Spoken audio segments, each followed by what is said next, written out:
you doing? Well, that's good. Welcome to Philly with John Marks. I am, of course, not John Marks. I am Bill Matz, filling in once again, and I am your director of fun and games for this morning. We have a lot to get to. Of course, this is Philly, and we are brought to you by our friends at BetParx Casino and the BetParx app. Check out betparx.com. Download that app now. Play all your favorite casino games at home.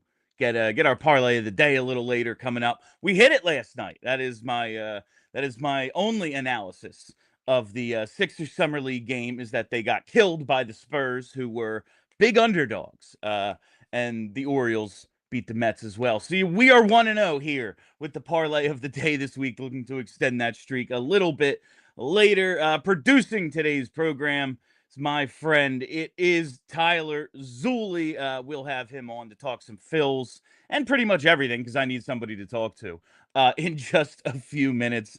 But I had a very just funny experience last night. Just, you're just at a certain point where you just feel great about your relationship. Now, Ava and I have been married for almost like 5 years. It'll be in October.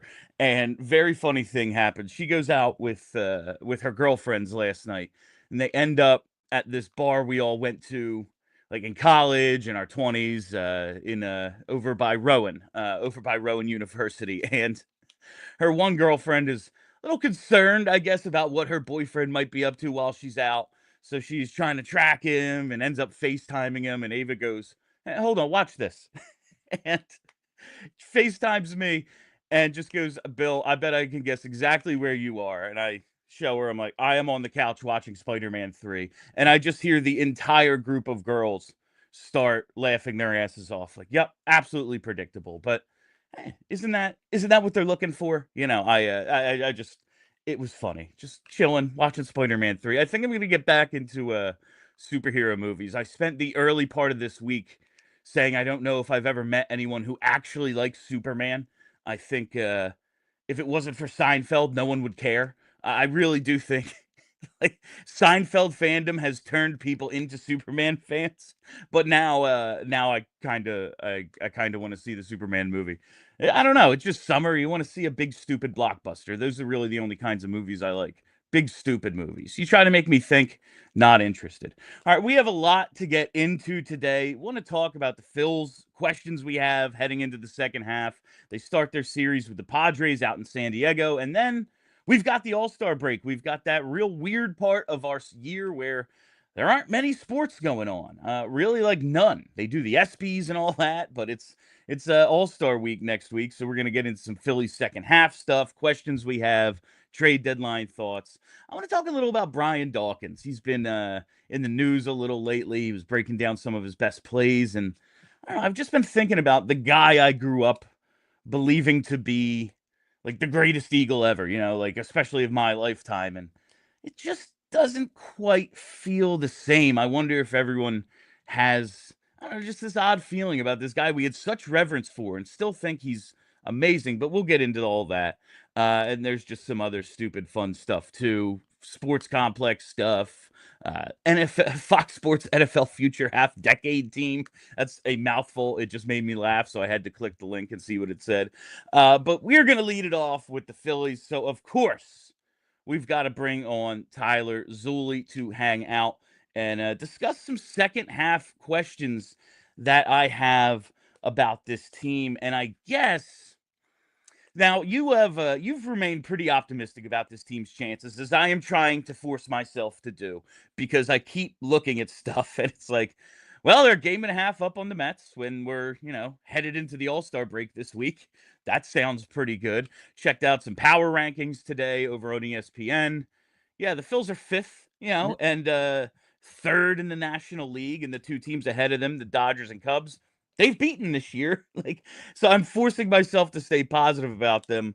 But to turn, and when I say you, Tyler, I don't think I mean you specifically, but the royal you, our listeners, this fan base as a whole. I know we're rooting for the team. We're going to support the team. Citizens Bank in October will be Citizens Bank in October. But it doesn't quite feel like the city is there with this team right now all the way as, oh, World Series or bust. Here we go. We're going on a run.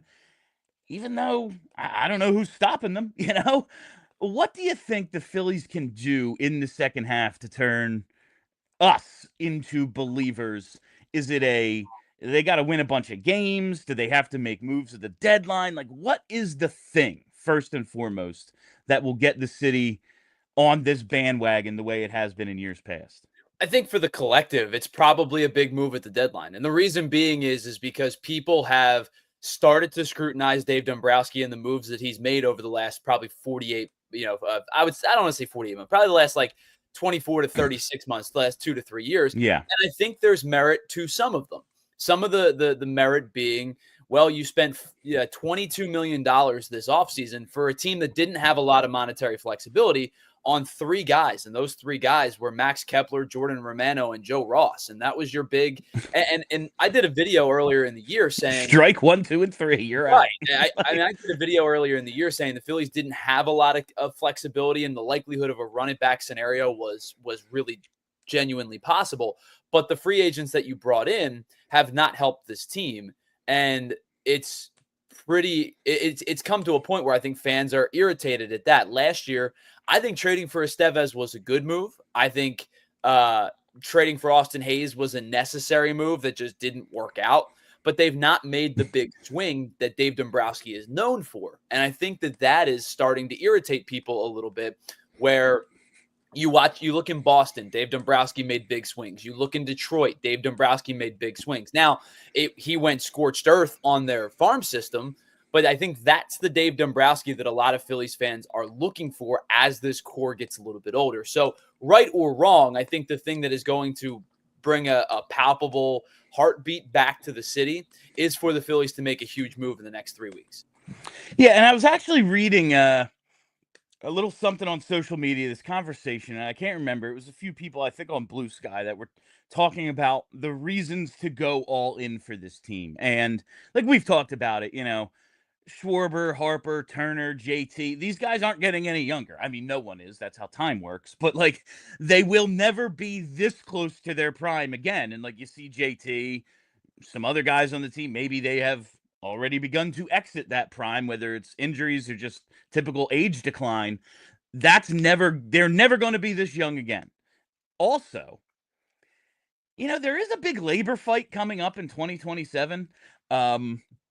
There might not be as huge of a window, and I really, really doubt that baseball wants to go back to 1994, where it took afterwards, Cal Ripken's streak and every superstar turning themselves basically into a transformer to win the fans back. I don't think they want to do that again, and that's what the strike did last time. But you look at player salaries.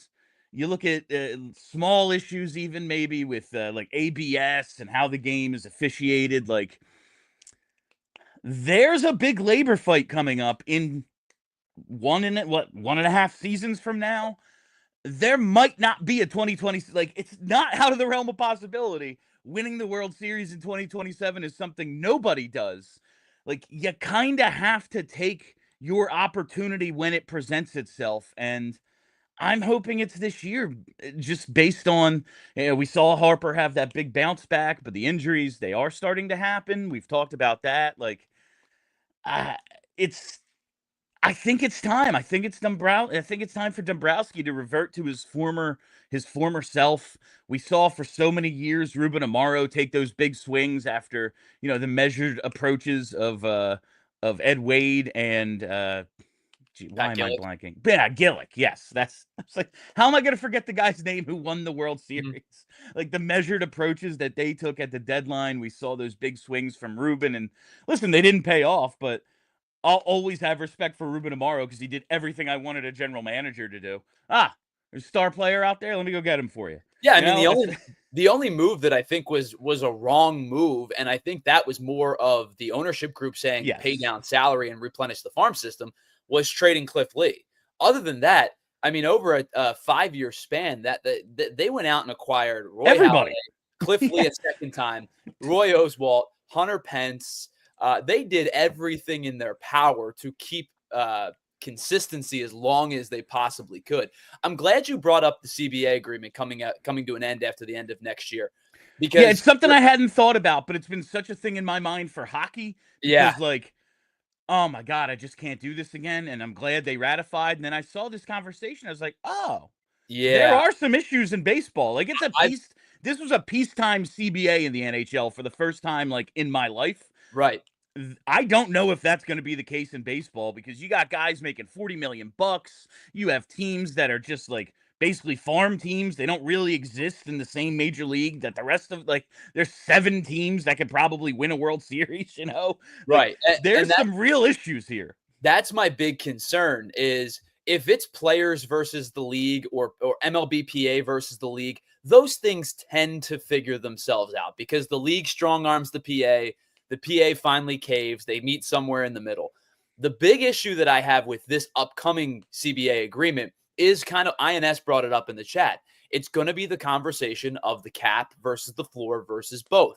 And the issue becomes when you get rich owners versus poor owners, when owners fight amongst themselves, that's when lockouts happen. Yeah. Because they don't want to budge. And that's my big concern for 2027 is it's not the PA versus the ownership group. It's owners fighting owners. It's the Dodgers, Phillies, Mets, Yankees type of teams versus the Marlins, Pirates, A's, Rays type of teams. And that's where you either go, sell the team or figure it out. And those guys go, we don't have the money. You have the money. You're just being cheap SOBs. Well, that's my thing now is what major sport, sell it. You'll make $2 billion. Right. Flat. Bottom. Bare minimum, you're going to make $2 billion. If you don't have the money, and this is a whole different conversation. We will get back to the Phillies, I promise. It's just a pet peeve of mine. If you're not willing to treat your sports franchise like a boat, something you sink money into for your own personal enjoyment, I don't know what to tell you. If you do, it will be profitable because if you win, your stadium will be full and people will buy your hats and your hot dogs. It's a very simple formula, but I think it has to start with you got to be willing to have other streams of income, and if you don't treat it like a entertainment property, well, sell the team because there's plenty of people out there who want to own a sports franchise. Every team in Major League Baseball, the Miami Marlins included, have a valuation of at least $1 billion. Now, there is a large discrepancy between the Marlins in last and the Yankees in first. It's $6 billion difference, but I would have gone higher. Yeah, the Yankees valuation, according to Google, is 7.1 billion, and the Marlins are at about $1 billion flat. But still, you're talking about a valuation of 9 figures for the worst run organizations in baseball. Maybe in sports, they're up there. And even if the Browns were to sell, they'd go for $1 trillion because it's an NFL franchise. But the Marlins are one of the bottom feeders of all sports in terms of fan base, in terms of what they're the on-field product, the way their perception around the league, and $1 billion. That is what they're worth. And you don't sell based on what you're worth. It's based on what you think they're going to be worth. They'd still go for 2. Oh, and by the way, my apologies. That was numbers that were put out in 2023. Oh, so pre-inflation. Everybody's worth more now. Yes. The price of things doesn't go down in case anyone's looked around lately. Yeah, it's that stuff. It absolutely it drives me nuts. But back to the team. That's one of the reasons I think you have to maybe not worry about the future so much, just because the future is so much in doubt. And as I always say, prospects are prospects, man. I remember when Don Brown made his debut and he had been ranked higher than Mike Trout at one point. What happened? He wasn't in baseball 4 years later. Michael Franco, Cody Ashley, who we've been seeing so much because of the freaking the splashdown home. I have very little faith in this organization's farm system and very little faith in any to transfer your prospects into not just everyday players, but stars, because that's what you need. Well, and I think with this organization specifically with their top prospects, they're in a weird spot where they have a couple of really, really high-end prospects that are probably knocking on the door of being major league ready, Painter and Crawford specifically. And then you have a bunch of dudes in Clearwater and in Jersey Shore who one day hope to be really good players. Aaron Escobar has shot up. Eduardo Taid is a big one. The two guys they've drafted over the last 2 years, Dante Nori and Griffin Burkholder, they have a lot of high hopes for those guys. It's a discrepancy. Like the players that a lot of times teams value are the high prospects in AA and in AAA, or the 18-year-old kid in low A and high A. So the Phillies are in a weird spot where they're AA. They're like Reading this year stinks. There's not a lot of talent. Yeah. And the guys that were talented in Reading have gotten called up to AAA, like a Keaton Anthony, for example. So the farm system's in a weird spot right now where you can still have a future. It may be pushed back a year or two if you like the guys that are in low A and high A, if you're willing to part with some of the other guys in the higher up ranks, like specifically a Crawford or like I still think they really like Eduardo Taid or Aaron Escobar, excuse me. He just got promoted, but I think they're going to look to or they have an opportunity to have like a split here where those young, like the 18, 19, 20-year-old prospects can still be contributors in the major leagues one day. I don't know what one day is, but I just keep like, all right, so it's 2025. These guys are in single A ball. Mm-hmm. So we're talking like 2030, 2029, 2030. Like, I am worried about the tenure of Bryce Harper and Trey Turner. Like, that is my concern at this point, and figure it out.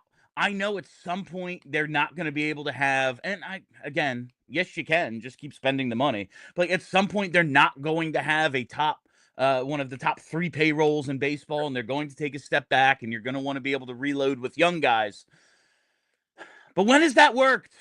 Like, when has that worked in the last 20 years? Now, yes, 2000 through, 2012, it happened. We saw it. It worked.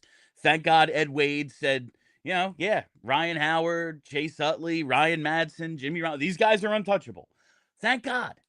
But I don't know. There's a lot of history of this ball club that says it doesn't work. I think the most recent example you can point to say that it does work doesn't include the Phillies, but I think it's the Houston Astros, right? Yes. They tanked for 4 or 5 years, were dreadful, and then they ended up being able to stockpile Altuve and Bregman and Tucker and Alvarez, and it all came together in the right way. Now, were they cheating? Yeah, up for you to decide, but it was baseball, everyone's cheating. It's still an incredible collection of talent. And there's all those guys that I just mentioned are still productive, whether it's with the Astros or it's Tucker with the Cubs, Bregman with the Red Sox. Like, it's a team that has found a way to put together a lot of really good players that kind of elevated at the same time. That's probably the most recent example of it. I think the Cubs have a chance to be that group now. Some high-paid players obviously bring Tucker in, you bring Swanson in, but some young internal players really helping them out. Michael Busch is starting to get hot. Pete Crow Armstrong is, obviously it was a trade, but he's came up through their system. But more times than not, the teams that win are the teams that are willing to spend money. Absolutely. And it's like the Cubs and Astros, they are at least in major markets with like established fan bases. They will also be able to spend money. But like, I think the Cubs, their previous time is a great example. Now, I'm like, especially for Cubs fans, the drought, the curse and all that, they wouldn't give, 2016 back for anything. Mm-hmm. But you just remember that core and go, this is going to be one of the dominant teams for the next 10 years. Like, is Kyle Schwarber the only one left and still contributing out of that group? Like, Chris Bryant's in the league. But, I mean, like, he got booed on opening day. Right. Like, Chris Bryant is with the Rockies. I don't know what Anthony Rizzo's up to nowadays. I will say the one that, surprisingly enough, the one that ended up, still having like a Phoenix-like resurgence is Javi Baez. Yeah. But he's playing center field now. He's not even in the infield anymore. And he went through a stretch where all of a sudden he was like the running joke of he swings at everything, and all of a sudden just decided he wasn't going to do that anymore. And now he's a starting all-star center fielder again. But yeah, I get your point. Like, you're right. They wouldn't trade 2016 for the world, and I don't blame them. because you go through 100 years, you do some insane things to get to the mountaintop. But you're right. I mean, I think there's a fault line somewhere where it's, you have to balance the proven and the prospects. Yeah. All right. We're going to come back to a few more second half questions for the Phils before we get into some other stuff. But let's throw it to our first commercial here. I got to lead it off with our friends at Rothman Orthopedics because they want to talk to you about getting back to what you love, especially this summer. It's activity season. You want to be out doing things with your family, with your friends. And whether you're biking by the Schuylkill, chasing your kids through the sprinkler, or finally tackling that hiking trail, it's tough to do when your body doesn't cooperate. And that's where Rothman Orthopedics comes in. From aches after a pickup game to old injuries flaring up on summer vacations, Rothman's team of experts is here to help, and they're here to help with evidence-based care and a commitment to restoring your mobility. They'll get you back out there and back out there stronger than ever. Don't let pain put your summer on pause. Visit rothmanortho.com/PHLY and book your appointment today and get back to doing what you love and doing it pain-free. Rothman Orthopedics, getting you back to your summer game is their mission. While we're here, oh, you know what time it is. 1-800-588-2300 Empire today. I miss Charlie for that. Listen, I've been telling my PHLY Flyers listeners for over a year now. There is no other option when it comes to new flooring. You just go with Empire. It's that simple. And it's that simple because they make it simple for you. Their flooring experts are with you every step of the way. It's not like going to a big box store where, all right, let me find someone to talk to. And if you're able to do that, you quickly figure out they don't know what they're talking about. All of a sudden, you're lugging all these materials that you're kind of just guessing on out to your car yourself. You're bringing them home. You start the project. You realize this is a little much for me. I don't know what I'm doing. I got to call a contractor. And you have just wasted all this time and money. And maybe you did the right thing. Maybe you didn't. Not the case at Empire. Empire today is with you every step of the way. And their flooring experts can do something no big box store can do.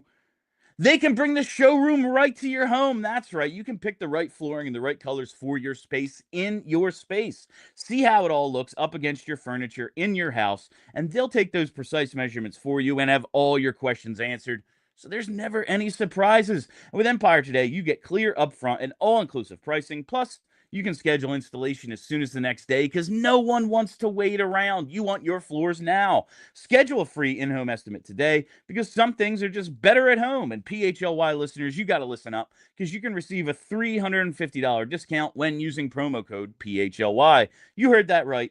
$350 off with discount code PHLY. Restrictions apply. Visit empiretoday.com/PHLY for full details.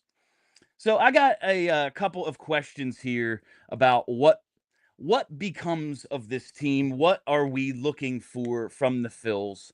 And my first one, it's someone we haven't seen in a little while, but it's what becomes of Aaron Nola because we've made such a okay, yes, they need to add.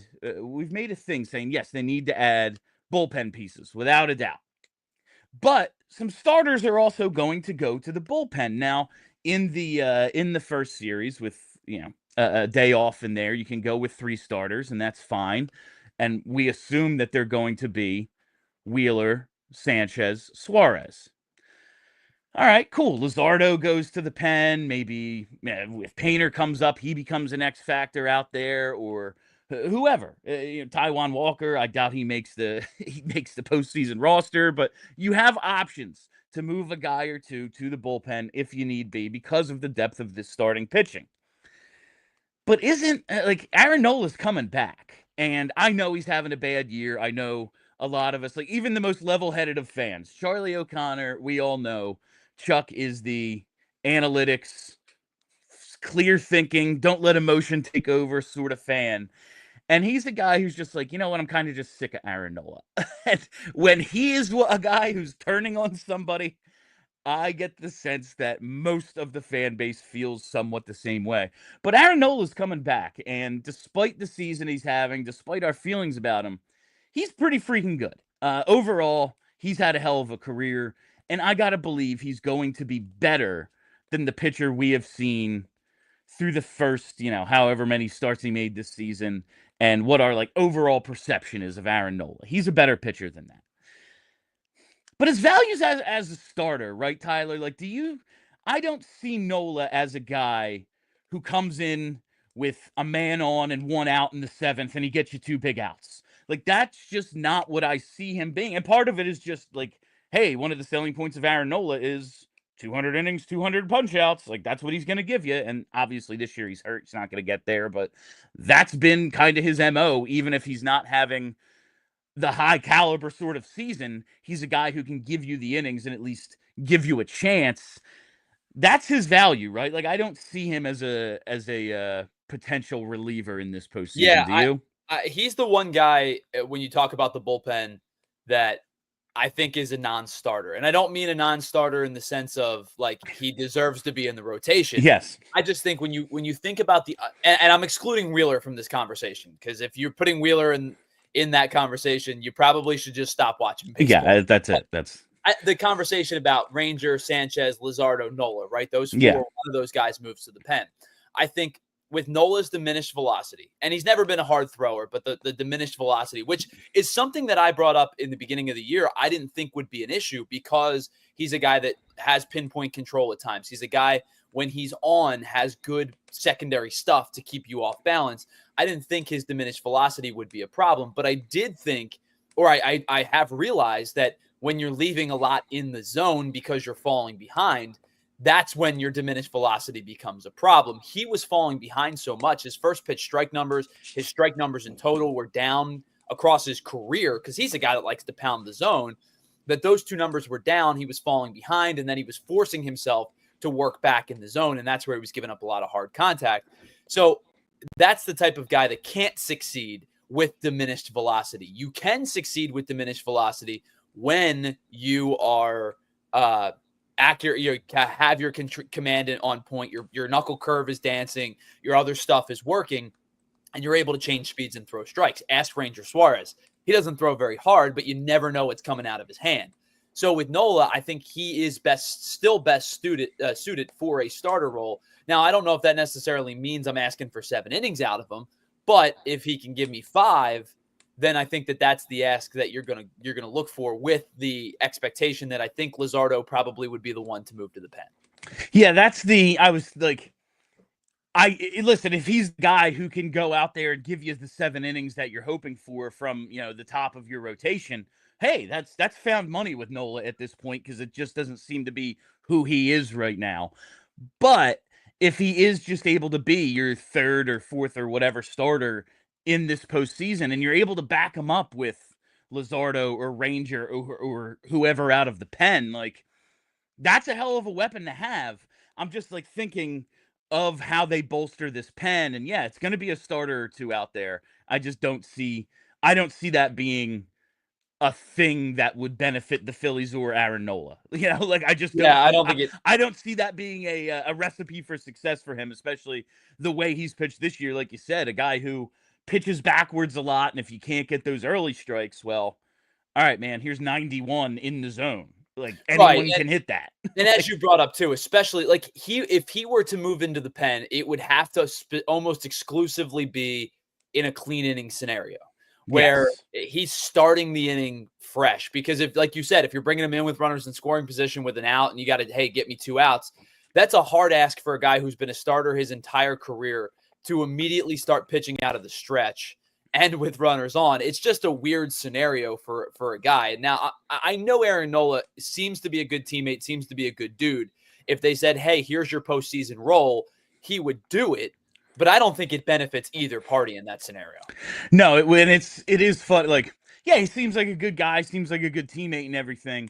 And I think it was on maybe Monday when I was filling in for Gargano. It was me and Zach Berman. And I just had to pull a Rob Thompson quote because it made me laugh so hard. It was talking about Taijuan Walker moving back into the rotation after they kind of told him it would be permanent, that he was going to the pen. Sure. And he's like, well, that's the kind of guy he is. He's just a great teammate, this and that. I'm like, he's getting paid $18 million to mostly stink. you're asking him to show up and pitch. He's a pitcher. It's not like you're like, hey man, we need some help out in left today. Like you're asking a pitcher to go pitch. And I just found that funny. But yes, like I think Aaron Nola, I mean, at this point, with the injury and the ERA of 6, like, buddy, look at our starting rotation. You're going to do whatever we ask you to do. Right. But I just don't think your other him option in the is pen, you could sit the postseason out. yeah, like, and that's, I don't think we want to do that with Aaron Nola either, considering the contract we just gave him. Right. And like the ceiling is still kind of high with him. He's still, I think, has a good pitcher in him. It just hasn't been there this year. So I just think he has to remain a starter, whether it's, hey man, yeah, like late in a series we'll get you in, but if he's the number 4 and Suarez and Sanchez are ahead of him, well, hope maybe he just doesn't get in, and hey, that's a win too. Well, and one of the things, I was actually having this conversation with my dad yesterday. One of the things that is exciting about this team, and I do believe that if they go into the postseason, especially in a wild card round, a 3-game wild card where it's Wheeler, Suarez, Sanchez, and Luzardo can come out of the pen. The beauty of that is, even if you need to go 3, if you have to play all 3 games in the wild card round, you can still start Jesus Luzardo with confidence in game 1 of the NLDS. And while it's not Zach Wheeler, it's still a heck of an arm to go take the ball in game 1 of a postseason series. And then you can shuffle right back to Wheeler and Sanchez and Luzardo and Suarez at the top. And I always think of that, like the matchup, like game 2, Wheeler versus whoever. I mean, Wheeler versus whoever is already an advantage. Sure. But in a game 2 situation, good luck. Like well, that is almost a, hey, we are starting the series. Like, yeah, we're 1-game favorites because we have game 2 we are major favorites in that one. Sure. I mean, I think about the starting rotations of some of the teams that they may play in the postseason, right? Whether it be the Mets, Wheeler would have distinct. I mean, Wheeler, again, like you said, would have distinct advantage against just about anybody. Pretty much anyone. But you think about the Mets, that would be an advantage there. Even with the Dodgers, who have a very, very good pitching staff. And I don't know how long they're going to let Shohei Ohtani pitch in the postseason, but he becomes a factor. Yamamoto's been very good this year. But I think that Wheeler gives you a chance to win in that game, even in a series where you may have to face like a Mizorowski, who, if you're playing Milwaukee, right, the dude's throwing 102 and the Phillies haven't had a chance to see him yet. And he might, shut them down for 5 innings. But Wheeler gives you that confidence through, 18 or 21 outs that it's like, this is the guy. But I do bring up the point of, like you brought up the other day, if they get through 21 outs and the opposition's in the ball game and Wheeler's removed after 7 innings, that seems like it could be an inherent win for the opposition. They've done their job. Like, don't fall down 5 runs while Wheeler's in, and if it's 2-1 after Wheeler exits the game, you're feeling good about your chance to win. No, you're basically tied. Like that's kind of what it feels like right now. And I guess that gets me to another question. More pressing need right now. Righty outfielder or bullpen piece? To me, it's the outfield bat. I think they are severely lacking in offensive pop. And I know a lot of the guys that we've talked about over the last couple of weeks, their fatal flaw, if you will, is that they're left-handed. I don't care. I mean, I know, like, in a perfect world, a right-handed bat is more valuable to this team because of their lack of right-handed pop with Harper and Schwarber from the left side. But if you can acquire a left-handed bat that slides somewhere in your top 5, you just figure it out, right? And if that means, like, the one name that keeps coming up is Steven Kwan. Like, if that means Steven Kwan bats first and you move Trey Turner to 2, so be it. If that means you go 3 lefties in a row with Kwan, Harper, Schwarber, so be it. I think that's a good problem to have. I know matchups are going to come into play. I know Rob Thompson cares about matchups a lot, but I do think that if you can get a bat that makes you better, if the one thing holding you up is that they're a left-handed hitter, you got to go and make the move. So I think while the bullpen is a need, and I know we've talked about the potential of a starter moving into the bullpen, they still need another arm on top of that. I think the most pressing issue is them getting another bat in this lineup. Yeah, I'm really going back and forth, and it's not because they don't need an outfield bat. It's that I just don't know if they're going to acquire somebody who, like, fixes their problem. That's the like how much of a market is there for a player? Like how many guys are even available that make this outfield Sure. that much better? That and like I think the bullpen is a fixable issue between moving a starter there and acquiring a guy or two. Like that seems doable just because of quantity. Because of the quantity available, it seems doable. But they do just need something with this offense. And yeah, I say righty outfielder, but yeah, if you can get any bat whatsoever, you have to do it. I always think like in '09 was Raul Ibanez as a lefty the perfect replacement for Pat Burrell? No. But they also don't make the playoffs without him having the first half he did. So like Oh you yeah, kind of he set the world on fire. yeah, like you kind of live with it Sure. and just hope. And I do think while yes, 3 straight lefties or something, 3 out of 4 being left-handed in your lineup does create matchup issues. Bryce Harper is an excellent hitter against lefties or righties. We've seen it time and time again. Kyle Schwarber, at this point, for some reason, something I can't fathom. You told me the other day you batted left-handed. I am left-handed. So did I. He's hitting lefties better. Yep. And listen, like I didn't play after like 7th grade, so you know. I didn't play after high school, so. But I'm just like, it's something that you've never been told is real. Like, oh yeah, lefties just can't hit lefties. That's the way it is. And I remember being terrified when I saw a left-hander out there. Like he, for some reason, yeah, he's actually better against lefties all of a sudden.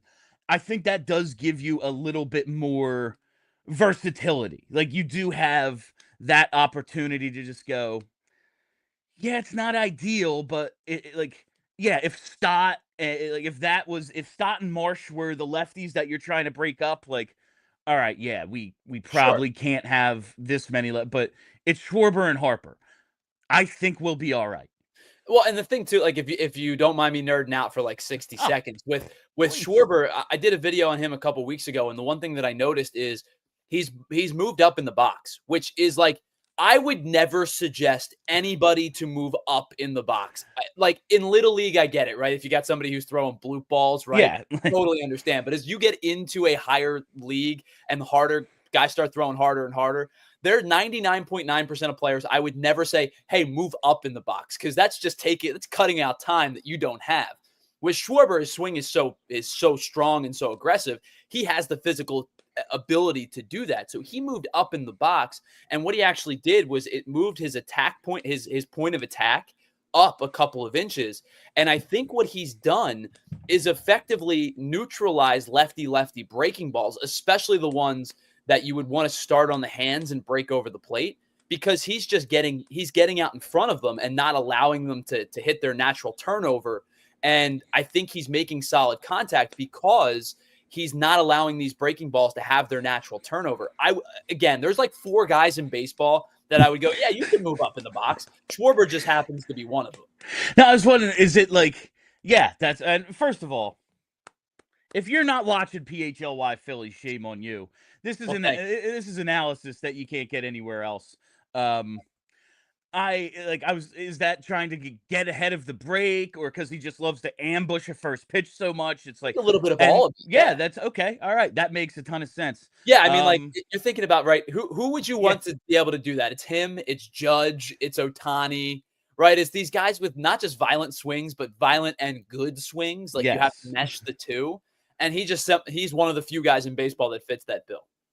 All right. Before we hit this second commercial, I have a question that it's probably not a real question, but like, is Bryson Stott definitely the second baseman game 1? No, especially if a lefty's on the mound, Edmundo Sosa's going to start. Like, you just look at the numbers and listen, because they're a pitching dependent club, you love Bryson Stott's glove. Sure. But it's not like you lose anything with Sosa at second, you know?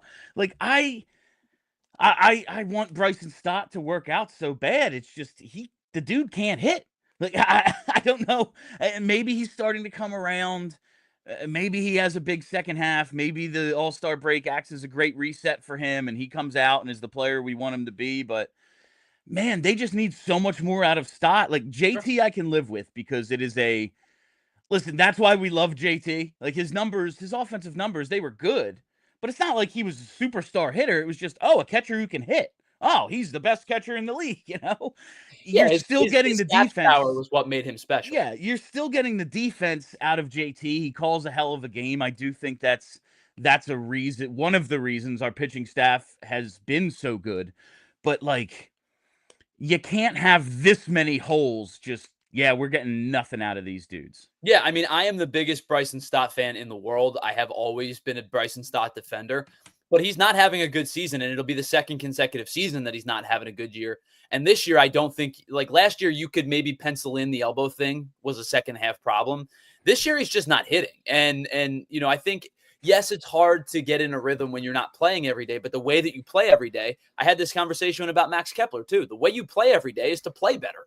Like, I know that Yeah, that sounds almost like low-hanging fruit, but it's true. The way you play every day is to play better, and you get more confidence in a player and maybe even give him a chance to go up against those left-handed pitching when you're confident that this guy is going to be able to handle it. He is an elite defensive second baseman and a very, very good base runner as well. But he's not hitting right now. There's no question about it. He's not hitting right now. that's the like. It's we're not asking for the world from these guys either. It's not as if I need Bryson Stott to be the best player on this team. Sure. I'm not asking Max Kepler to even be our best outfielder, which that's a low bar. Sure. I'm just asking him not to be like holes on offense. Don't be an automatic out. I don't be the equivalent of like an 8 or 9 hole hitter. I just need you to be a little bit more than that. Well, that's why Brandon Marsh playing better, like a lot better since he's returned from injury. Yeah. At least against righties gives you confidence in one of the left-handed batters that he's had a much better May and June and now even into July than his 0 for 29 April. All right, let's hit this second commercial break. Ladies and gentlemen, I love my Shady Rays. I am just such a big fan of the crystal clear optics, the durable frames, and they're really freaking cool. But I got to tell you about this protection plan because I think it's an underrated part of the Shady Rays experience. The moment, the one when you realize you left your favorite sunglasses at the beach or on the roof of your car or at a gas station 3 states away. We've all been there. I have lost multiple pairs of sunglasses in the ocean. Why do I keep wearing them in there? I don't know. But it's you hate losing the glasses because oh man, those were expensive. They're really cool. I love them. But then I found my Shady Rays. I love my Shady Rays. Shady Rays changed the game for me. These sunglasses, they're made for real life. They're good looking, they're polarized, they're durable, and not stupidly expensive. And the best part, it is that protection plan. If you lose or break them, even on day one, Shady Rays will send you a brand new pair. No questions asked, just replacements. So now I actually wear my favorite sunglasses and I wear them without fear. I wear them, it says on hikes. I don't go on hikes. I'm not going to sit here and lie to you. At concerts, on the beach, wherever. Shady Rays, it's eyewear that has your back. And we've teamed up with Shady Rays to bring you an awesome exclusive offer. Head to shadyrays.com and use code PHLY for 35% off polarized sunglasses. Try for yourself the shades rated 5 stars by over 300,000 people while we're here. Oh, I got to tell you about that BetParx Sportsbook. Listen, we hit our parlay of the day yesterday. We're going to come back with one same game parlay on the Phillies in a little bit. But right now, I got to tell you about pro football and the offers at the BetParx Sportsbook because, listen, the Birds opener, it is a lot closer than you think. And the best sportsbook app is the BetParx, and the BetParx Sportsbook app. An online casino has great offers for new customers to kick off the upcoming pro football season. You can get an amazing 50-1 odds boost on your pick to win this year's pro football championship. And all new users who sign up and make a deposit receive this 50-1 super odds boost at BetParx. BetParx.com has all the terms and conditions, but you can get your odds boosted 50-1. And here are the top 6 favorites to win the pro football championship this season. Listen, you take your long shots, you get your bets in, but if you actually want to hit, you probably take one of the favorites. And for a future Do I really want to wait around 6 months for -105? Well, that's not a problem with this odds boost where you get these 50-1 odds on Kansas City, San Fran, Baltimore, Detroit, Cincy, or Philly. Those are your top 6 favorites. You bet any of them or any team, you get the 50-1. So download the BetParx Sportsbook and online casino app right now and get your 50-1 super odds boost on your pick to win this year's Pro Football Championship. It's a limited time offer for new customers only. BetParx.com has terms and conditions. You must be 21 and older and in Pennsylvania, New Jersey, Michigan, or Maryland. You play for fun. You love to win. You bet. BetParx. Gambling problem? Call 1-800-GAMBLER. All right, I just one last thing, and then we'll move on to this other stuff because it's already quarter of Tyler. I could do this with you all day. I think you already mentioned him. Is it Stephen Kwan? Is that your preferred addition? Like, if they could have one realistic guy, like, oh yeah, get Ohtani. But like, like if they could have one realistic guy, can I add Aaron Judge to this lineup, please? Yeah, man, just like go get him, kidnap him, and say like you're a Philly now.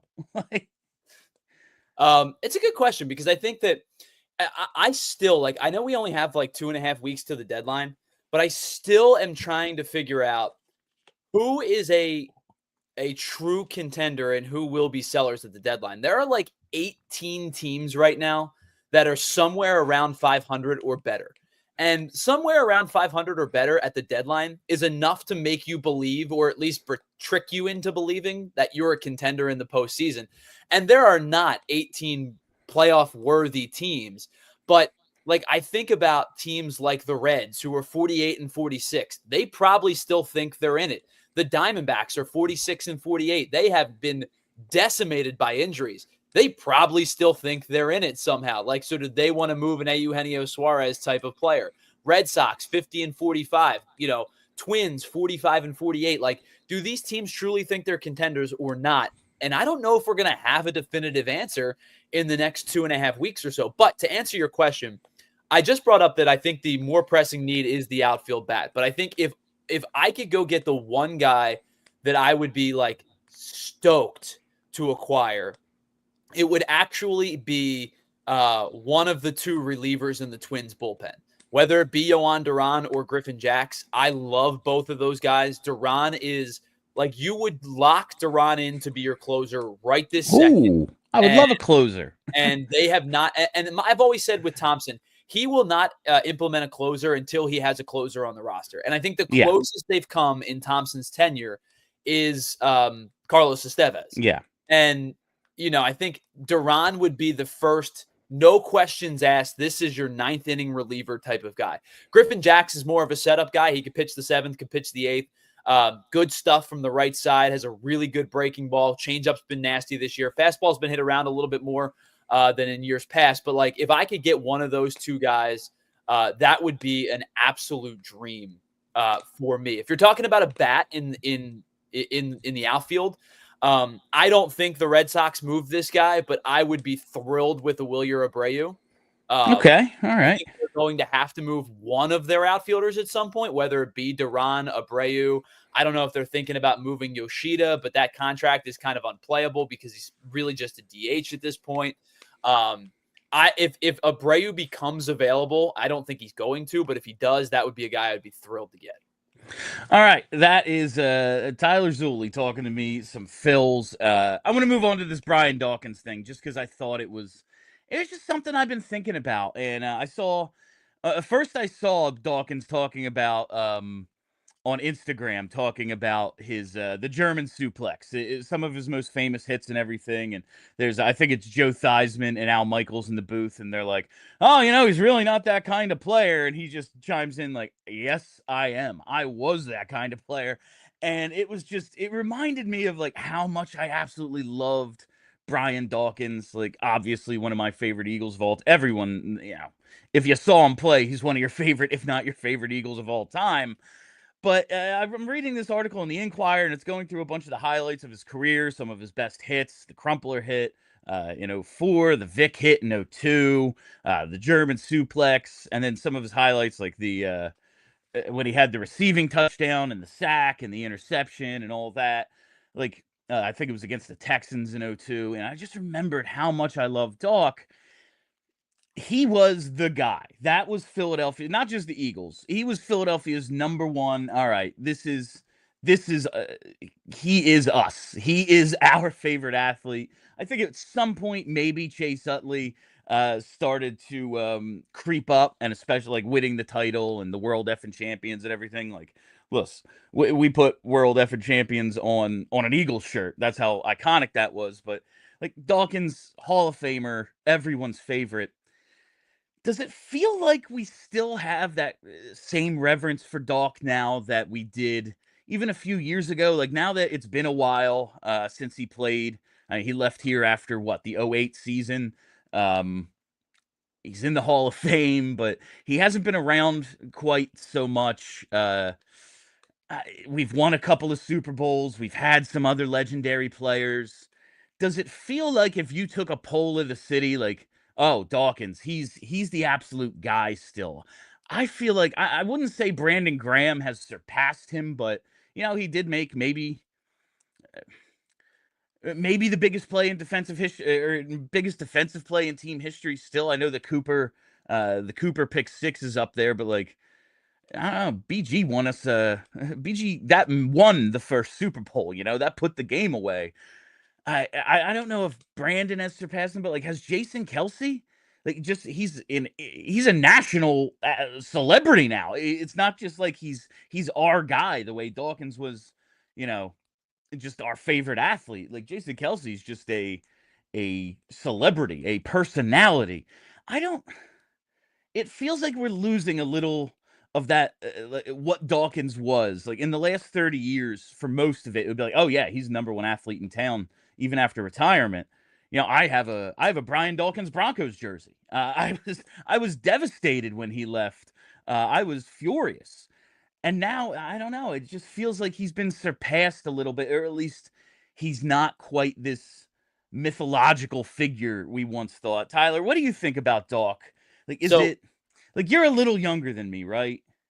Yeah, not much, but a little bit. Okay, Yeah. all right. I honestly don't know. You look much better than I do. I think maybe that's just it. Your skin doesn't. Oh, look don't as worry. bad. The grays are starting to come in the beard a little bit. That's My why wife I only do the got it. stash because I have grays like right here. No, we're not doing that. But like So about Dawkins, like, does it just feel? Is it just time? Like time just kind of, like when we were kids, it was like, well, you never saw Wilt. It was like, no, man, because like TV's like because the world was in black and white then. I'm sorry, I was born in the '80s. Like, yeah, I think it's always going to be a generational thing with players that you grew up loving. No matter how, like Brian Dawkins was one of if not the best defensive back, or at least safeties in the. It was because like when I think of safeties in that generation, three guys come to mind. Well, four guys come to mind. Three became Hall of Famers. The one I think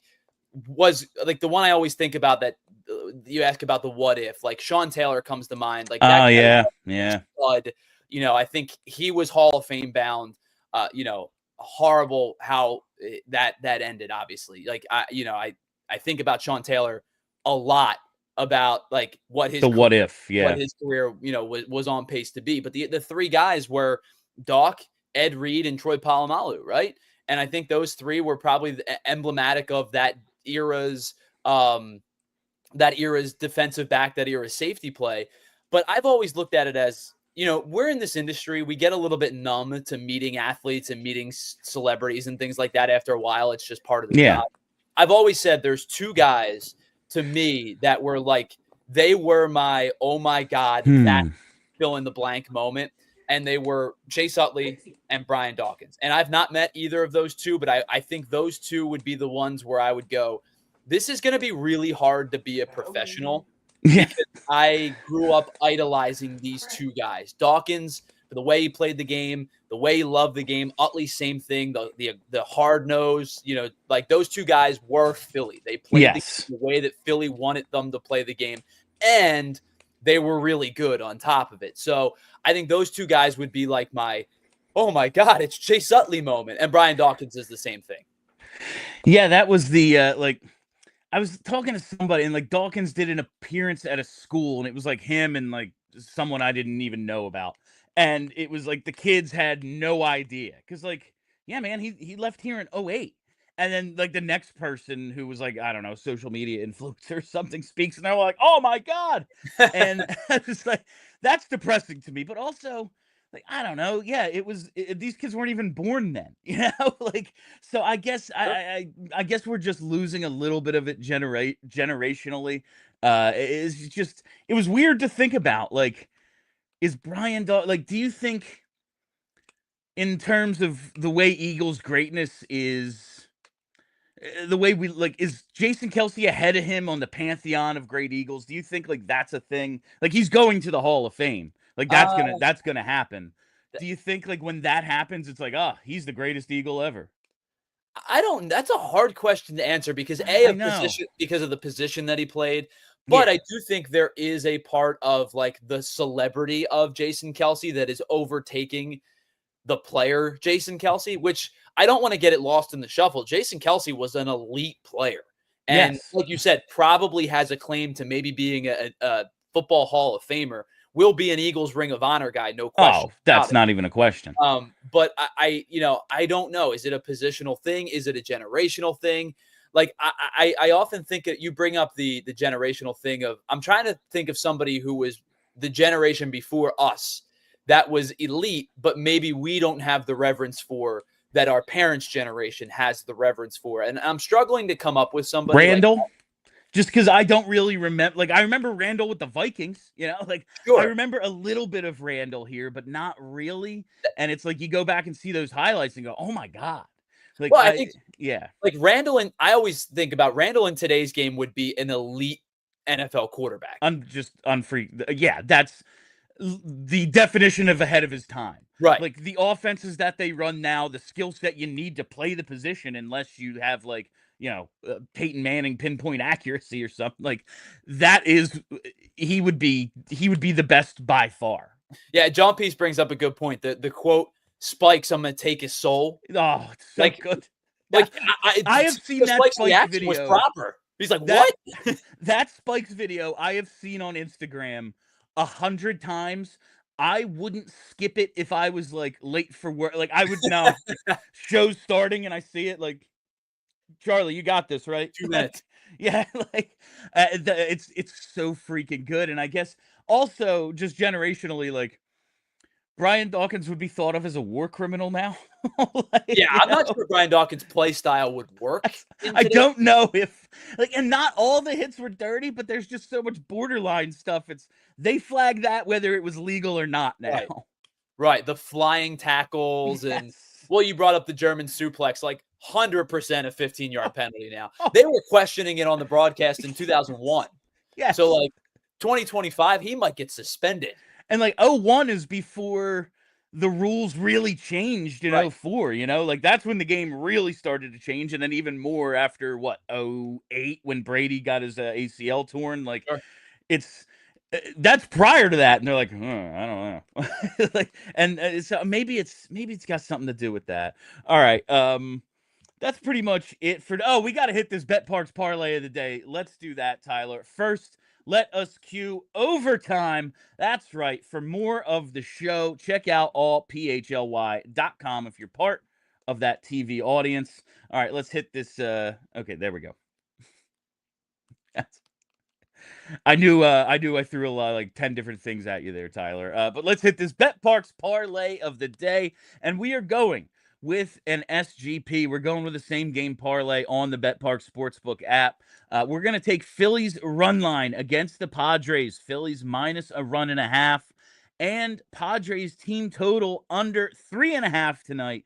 That same game parlay on BetParx is plus 138. So $10 wins you another 1380. We're not going for the knockout tonight. We're just trying to keep it rolling here. We won with the Mets and Orioles parlay, the Orioles and Spurs parlay last night. Tonight we're going with the Phillies SGP, plus 138 on Phillies run line and Padres team total under 3.5. How you feeling about that, Tyler? Yeah, I mean, we talked about the pitching staff this weekend, right? 23-7 for the Phillies, the three guys that are going.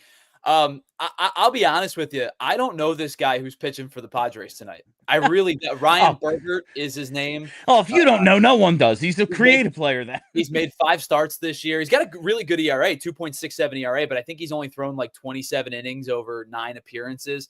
I think they're probably hoping to if they can get 5 out of him, they'll be thrilled, looking probably closer to 4. But I think the Phillies play really, really well at Petco Park for whatever. Yeah, as bad as they are at Oracle, they're that good at Petco. Right. I think I kind of like this play tonight. I think Ranger continues his hot streak. And if he gives you 6 strong, I think the bullpen can keep you from giving up 4. And I do think the Phillies win tonight. So I have no problem with this same game parlay. All right, that is our same game parlay of the day, or the parlay of the day. It's a same gamer over at BetParx. Make sure you check out that BetParx app. And that is all the time we have for you on Philly with John Marks. Thank you all for listening. Thank you for hanging out. If you haven't already, what are you doing? Hit the subscribe button. We give you so much content here at PHLY. You're a damn fool if you're not following us on YouTube and setting that reminder bell so you get notifications whenever we go live. Make sure you're following all the socials on Blue Sky and on Instagram and on Twitter and everywhere. And make sure you're following the podcast as well. Sometimes you just want a little audio in the car and whatnot. All right, that's it. My name is Bill Matz. Thank you to Tyler. Until next time, be excellent to each other. We all silly like the mayor.